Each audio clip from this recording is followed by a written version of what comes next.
Hindi kami tanga, hindi kami aso, na pupunta kami sa HR kasi pinatawag nyo kami. Kung gusto nyo kaming kunin, makukuha nyo kami pero paghihirapan nyo. At malalaman ng buong mundo kung anong ginagawa nyo. We will not allow it. Hindi kami ignorante, we know our rights.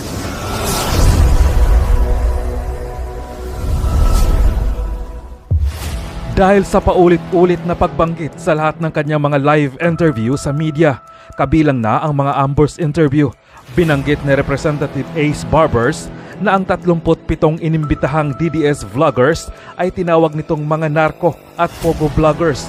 Kahit na wala naman itong hawak na katiting na ebidensya, ay kakasuhan di umano siya ng bilyon peso na class lawsuit dahil sa malawakang defamation, kung saan sa kanyang mga pahayag tungkol sa mga DDS vloggers ay nagresulta sa pagkasira sa kanilang reputasyon dahil lamang sa kagustuhan ng mga aso ni Tambaloslos na mapabagsak ang pamilya Duterte, lalo na si Vice President Sara Duterte na tinik sa lalamunan ni Martin Romualdez at Bongbong Marcos sa kanilang ambisyong manatili sa posisyon ng mahabang panahon. Ang naging paulit-ulit na pahayag ni Ace Barbers laban sa mga DDS vloggers na di umano'y tumanggap ng bayad mula sa narco at pogo at nag-utos sa mga ito upang siraan ang Kongreso at ang Marcos administration. Ang lahat ng mga maling pahayag na ito tungkol sa mga DDS vloggers ay nakakasakit at nakakasira ng kanilang reputasyon.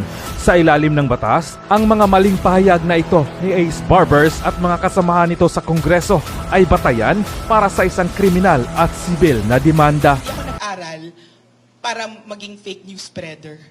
It's not as if Ace Barbers cannot sue someone. It's not as if Martin Romualdez cannot sue someone. It's been done before. We could be sued. A congressman can sue someone. So why are they not using it? Bakit ipapatawag kami para dun sa HOR para magawa nila yung gusto nila? It's not a level playing field. We're not going. Hindi naman kami tanga na pupunta kami doon. Tas gagawin nilang gusto nila sa amin. Gusto niyo ng gulo? Gusto niyo ng dito sa labas? And then if gusto niyo talaga kami ipatawag, hindi namin ibibigay yung sarili namin easily.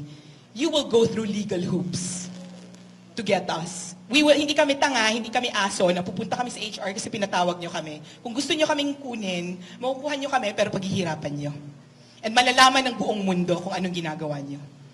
We will not allow it. Hindi kami ignorante, we know our rights. Good afternoon po. Please forgive me if I stutter or stall because I don't know why they call me a vlogger. I've never gone on live. I always just write. I'm a writer. In fact, if some of you are actual newspaper or publication writers here, I'm one of you. I'm an editor for Manila Bulletin and for Balita. I don't go on social media. I've never gone on live, not once. I've never been on YouTube. I don't have a YouTube. I'm not monetized. I'm a regular person who criticizes the government on my page, but because I've made powerful enemies, nandito ako. Nandito ako and I'm looking at you and it feels so surreal because I look at you and I'm there. Ako yan eh. Ako yan pag meron kaming kina-cover kasi editor ako ng Diaryo. But now I'm here just because I pissed off Martin Romualdez and Judas Isidre. I just want to share, I've been writing, I've been politically aware ever since Typhoon Yolanda hit my province of Leyte. But nobody has ever, and I'm just writing my thoughts because Facebook says what's on your mind. So you write what's on your mind. But apparently, I've pissed off Martin Romualdez and Judas Isidre. So, nandito ako ngayon because I have an uncle who is one of their contractors, one of their big contractors. Tapos matagal na akong sinasabihan, tumigil ka na, bumabangga ka sa pader. And the more they tell me that, the more I realize, parang ba't mo ako papatigilin? Kung may problema kayo sa sinasabi ko at mali, then sue me. You have legal remedies. You have defamation, you have cyber libel, one of the strictest in the world. Libel, defamation. I've said defamation. So yun. And I just want to say that Martin Romualdez and his and Tingog Party List has continued to harass me and my family because we're all from Leyte. So they know my family. I just want you to know that because if something happens to me, it's them. Because if Martin calls my place of work, he's that kind of person. Jude Asidre calls my uncles because yung isang uncle ko, what do you call this? Contractor says is sa mga projects doon. Sinasabihan ako na makakadamay ka sa negosyo namin. And, parang, I don't know why I'm doing this, to be honest, because nakakadamay nga naman ako sa kanila. Pero, we should all learn to fight for our country. Yun lang. Sabihin ko lang yun. Tsaka, very quickly, I just want to share what I wrote because Dan Fernandez would not read it, so I'll read it very quickly on why, because he dismissed it so easily as freedom of speech. It's not that simple. So I'll read very quickly on why, after careful consideration, I decided not to go. Aside from I know that I'm not going to get a fair, they're not going to listen to us. So first, I am not a vlogger. As I told you, I do not do lives. I do not have YouTube. I only have my Facebook. All my followers there, and DICT can check it, and BI Cybercrime can check it. They're all real. I've never paid for a follower. So, I'm not monetized. So I don't know kung ano yung basihan nila na gagawin kang just because I have followers. Social media vlogger na ako. I'm not monetized. I've never received anything from just writing on Facebook. That's all I do. I just write on Facebook. I don't even talk on YouTube. I am, however, a professional journalist. Ever since 2005, I've been working in publishing. I am currently an associate editor at Manila Bulletin. I am also the editor of Balita. And what I am is a professional journalist with a social media following. There's a distinction. So, Filipinos, we are protected by the 1987 Constitution, Article 3 Bill of Rights, Section 4, Section 2, Section 18. But an extra layer of protection covers all journalists. The Republic Act number 6713 is a code of conduct and ethical standards saying all journalists have the right to demand transparency. Apart from that, we have the SOTO law, which allows us not to divulge our sources. So with all due respect to the HOR, I would like to say that an inquiry whose aim is to regulate social media is unconstitutional. The reason I did not go is I do not support, cannot tolerate, and will fight against the idea of muzzling free speech. If I appear before Congress, it's like me legitimizing them wanting to regulate us. So I did not appear. Because government interference is a no-no and should not be allowed in the area of free speech. Free speech na nga lang ang meron tayo. Yun na lang ang meron tayo against the abuses of their power. Tatanggalin pa nila. Sasabihin nila, fake news. Kung fake news, kasuhan nyo kami. Meron namang, we have legal remedies for those. So, okay. So I would also like to remind the House of Representatives that power is not forever. The legislation you want to enact now, that whatever you do now, somebody will do to you when you're no longer in power.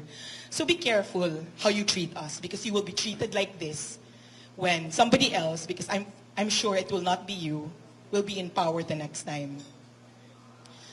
I also take very deep offense that Representative Barbers said that he will invite narco vloggers, pogo vloggers, and fake news spreaders in the hearing, which he has repeatedly said, not just in the halls of Congress, but also in various interviews by media, which done in his home is not covered by his parliamentary immunity. Hindi siya parliamentary immune from saying na narco vloggers kami. Dahil sinabi niya yon during his interview with TV stations. He has already pre-accused those who are invited. So I would like to ask Representative Ace Barbers if he has any proof that all of us here are any of those. Because ano yung karapatan niya i-regulate yung... Because that's his premise that we are funded by narco vloggers, we are narco vloggers, we are pogo vloggers. So in this regard, we will, if he forces us, petition the court for habeas data so that the Congress will be compelled to release any document that show why suddenly he is accusing us of being narco and pogo vloggers. This is damaging to us as Filipinos, as private citizens, and me personally as a newspaper editor, because I've been working for 20 years and not once have I ever been sued by anyone. So, even during the time of Duterte, when I was fighting with people on social media, it was so easy to sue, But I was never sued because I know, hindi ako nag-aral para maging fake news spreader. So, so the term fake news spreader is used liberally by people to diminish the opinions of those they do not agree with. So that's what they're doing now. As for calling us narco vloggers, I am willing, as I am sure everyone here, to undergo drug tests alongside all the public officials who we pay them to undergo narco vloggers kami, hindi kami nagda-drugs. So let's all take a drug test together. Kasi narco vloggers daw kami.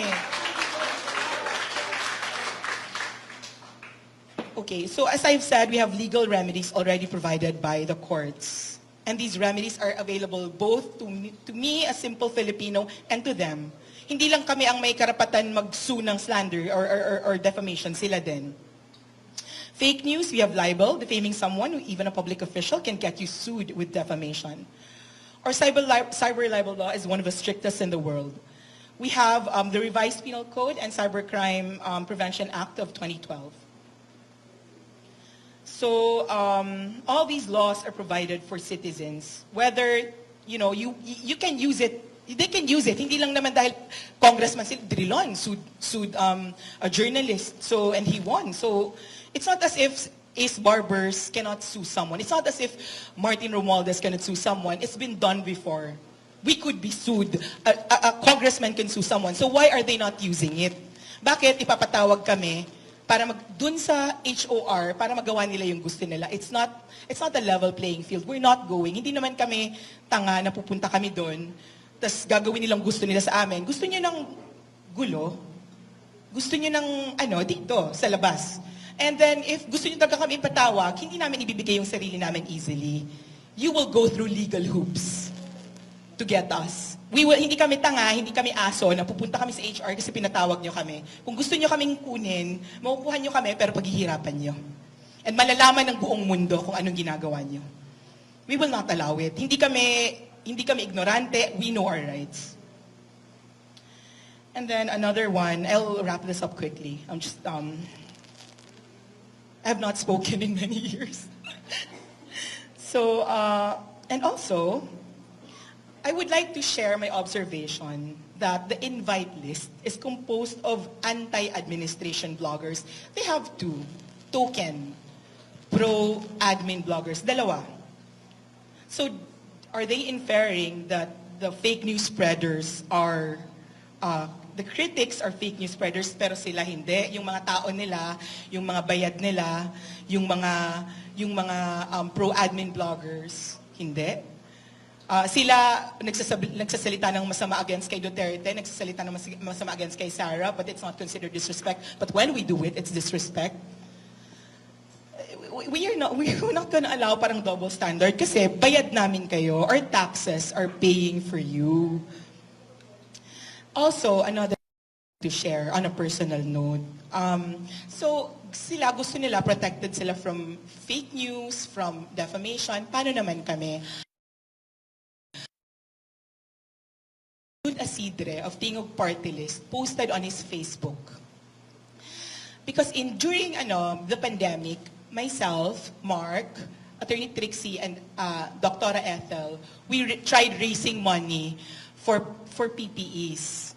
Tapos, sinabi namin dun sa Duterte administration that whatever we raise na money, ibibigay namin sa inyo so that you have extra money. Kasi nung time na yon, everybody was panicking. I didn't think we had enough money. Tapos hanggang umabot kami kay Sec Sonny ng Department of Finance and he said, hindi namin tatanggapin yan kasi matatay up yan sa red tape because whatever we buy, ang pinaka-best is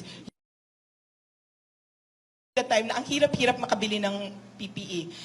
You find a way to buy and then kayo na mag-distribute sa hospitals, which we did. To just destroy my credibility and reputation just because I attacked his boss, Martin Romualdez, Jude Asidre posted that I stole the money. Parang he said, oh, really, ganyan-ganyan. But the thing is, kahit disorganized ako, organized sila. So lahat ng nag-receive, we have pictures, we have like, and more importantly, that's a private fundraising. Hindi yan taxes ng tao. That's a private fundraising event, and we were accountable to all our donors. So ginamit nila yon. So just because they want to use something against you, kasi hindi naman pwedeng awayin kanila, tapos wala silang gagamitin sa'yo, so ginamit nila yon from 2020. Between 2020 and now, we've done a lot of efforts for relief, disaster relief, pero yun ang ginamit nila. Unfortunately, sa kanila, meron kaming proof, which we try to do always. So ang gusto kong itanong sa HOR, one of your own defames or slanders a regular person like me, Congressman, what is my legal remedy? Bakit kayo lang ang may karapatan magpatawag? Pwede ko bang ipatawag si Jude dito? Can I just sue him? Because if I can sue him, I will. You know, parang, so yun ang sinasabi ko, parang abuso. Baka akala nyo, kami lang to, but if it happens to me, it will happen to all of you. If it happens to all of us here, and we're all educated here, it can happen to, eto kasi, this is the idea, mag-e-election na. This is the perfect time for them to shut us up. This is the perfect time for them para matakot tayong lahat at atakihin sila. Pero we cannot do that not just for ourselves but for our children. Kasi we cannot allow them to just do whatever they want without them being checked. Kasi sa kanila na lahat eh. Executive, legislative, sana yung judicial hindi. Pero pag party tayo pinatahimik, wala nang mangyayari sa Pilipinas. And you know, some of us can turn a blind eye, some of us hindi natin kaya i-switch off yung passion natin for loving this country. And finally, I just want to say that, sorry about this, I'm not very used to speaking. So lastly, ang sabi nila, ang issue nila troll farms, we have proof about troll farms. Ang mga pages nila, pag binasa ninyo, it's trolls. Kahit sinong Pilipino na hindi magaling sa social, you don't have to be an expert to identify trolls. But they're not in the listed invitees. Kami, na we all have our faces, we show our faces, you know who we are, we don't have anything to hide. We're the trolls. But the people they employ, and we know who they are, and we will reveal their names in Congress, in HOR. Yung mga binabayaran ninyo, yung mga heads ng social media pages ninyo na dati ganito lang ang buhay, tas ngayon sobrang social na, we know who they are, we know how much they pay the troll farms. So, bakit kami ang nandito? Pero sila na, kung concerned kayo sa troll farms, ipatawag nyo din yung mga taong binabayaran ng mga kaalyado ninyo because it's not fair.